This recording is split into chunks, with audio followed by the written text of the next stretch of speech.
Welcome to this explainer. Today, we are diving straight into the fascinating evolution of left-wing political movements and how they've adopted their organizational playbooks over the decades. We're talking raw historical data, interviews, and deep analyses to understand exactly how activism has morphed from the 1970s right up to the modern day.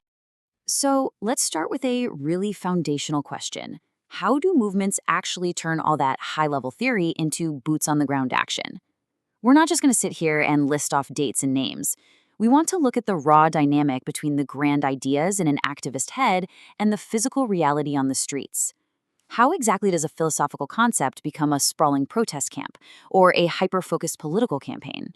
To really anchor this whole analysis, we've got to unpack a dense but absolutely crucial concept: prefigurative politics. Simply put, it means the process of the activism itself becomes the ultimate goal.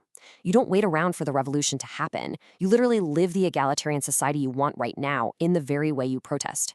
Keep this idea in your back pocket, because we are going to see it play out in some pretty wild ways later on. Here is our roadmap for today. We'll look at left-wing politics of the 1970s, Maoism and the student movement, protest and militancy with Nauker, then prefigurative politics explained, and finally, pragmatism in the present. Section 1, Left-Wing Politics of the 1970s. Let's kick things off in 1972 Graz, Austria, with the formation of the Marxist Student Organization, or MSO. If we look at the reflections of author and historical witness Karl Wimler, we uncover a really crucial vibe from that era. Young activists felt like the traditional workers' movement was practically dead, basically co-opted by mainstream post-war politics.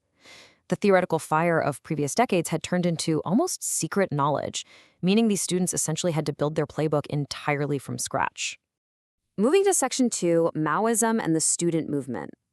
Searching for these new models actually triggered a massive ideological split among 1970s student groups. The MSO ended up breaking right away from the traditional Communist Party, and there is a stark contrast here. The old left clung to this really strict, hierarchical Soviet model, right? While the new left pivoted entirely. They began drawing fresh inspiration from global anti-imperialism and liberation movements in the Third World, specifically looking toward Maoist China. They wanted absolutely nothing to do with the rigid structures of the Soviet Union. You can really see this global inspiration drawn from events like China's Cultural Revolution in 1967. The theoretical goal for these Western students was to just completely smash the barriers between intellectual and manual labor and between the city and the countryside. Sure, it was a highly idealized vision, but it exerted a massive intellectual gravity that totally captivated student movements at the time. Section 3, Protest and Militancy with NOWK. Jumping forward to the 2000s in Vienna, we witness a massive tactical shift toward militant, direct-action anti-fascism.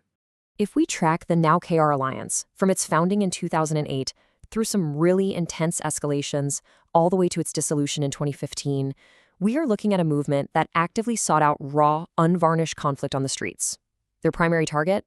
Protesting the right-wing WKR ball, which later became the Akademiker Ball, held right inside the historic Vienna Hofburg. During the 2011 protests, police actually preemptively banned their demonstration, citing potential violence and property damage. But spontaneous protests and police kettling erupted anyway. The wild part? The Austrian Constitutional Court later ruled that preventative ban unconstitutional, asserting that the right to assemble is paramount, and police must step in to manage conflicts, not just shut them down beforehand. When you read this excerpt from their 2015 manifesto, their uncompromising anti-capitalist endgame is laid completely bare. Disrupting a fancy dance was honestly just surface level. The ball was merely the tip of the iceberg. The real target was overturning the bourgeois societal conditions that produced those reactionary ideologies in the first place. Now, unsurprisingly, NOWKR's radical tactics fractured the movement. Moderate alliances broke off to appeal to the mainstream, creating broader civil society-focused platforms backed by major political parties, unions, and even religious groups. It's a classic example of a movement splitting right down the middle, torn between a militant core and a broad mainstream coalition. Which brings us to Section 4, Prefigurative Politics Explained.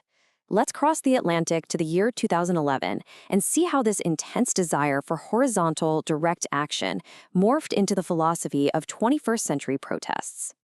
Occupy Wall Street in Zuccotti Park is essentially the ultimate real-world embodiment of that prefigurative politics concept we defined earlier. These protesters completely rejected traditional political alliances and making specific demands to the state. Their overarching mantra was essentially, occupy everything, demand nothing. These camps operated as incredibly ambitious micro-societies. They built out infrastructure, free public libraries, first aid stations, working kitchens serving daily meals, general assemblies for consensus. They used this physical setup to literally model the exact egalitarian, hierarchy-free world they wanted to create globally. The daily democratic process of living in the camp became the actual goal. But, and it's a big but, researchers noted a deep dysfunction here. It's the paradox of process over policy. By demanding radical inclusivity and totally rejecting formal leadership, unaccountable informal hierarchies naturally sprouted up anyway.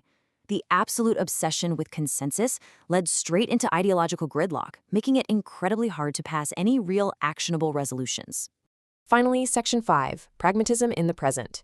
To wrap up our analysis, we're heading back to modern Austria to observe a remarkably different, highly pragmatic playbook for left-wing organization. In 2021, the Communist Party in Graz achieved massive mainstream success, even securing the mayor's office. And how did they pull that off? Well, by completely ditching grand revolutionary theory and system collapse and focusing entirely on practical, classic municipal politics. Instead of trying to instantly topple society, they implemented highly concrete actions, like capping their own political salaries and donating the excess directly to social causes.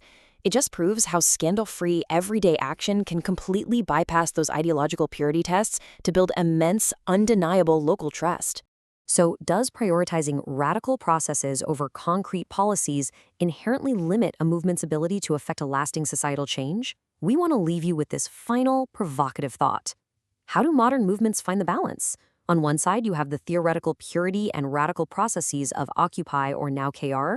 On the other, the pragmatic necessity of winning real, tangible victories within institutions. It's a fascinating tightrope. Thanks so much for joining us for this explainer. Stay curious, and we will see you next time.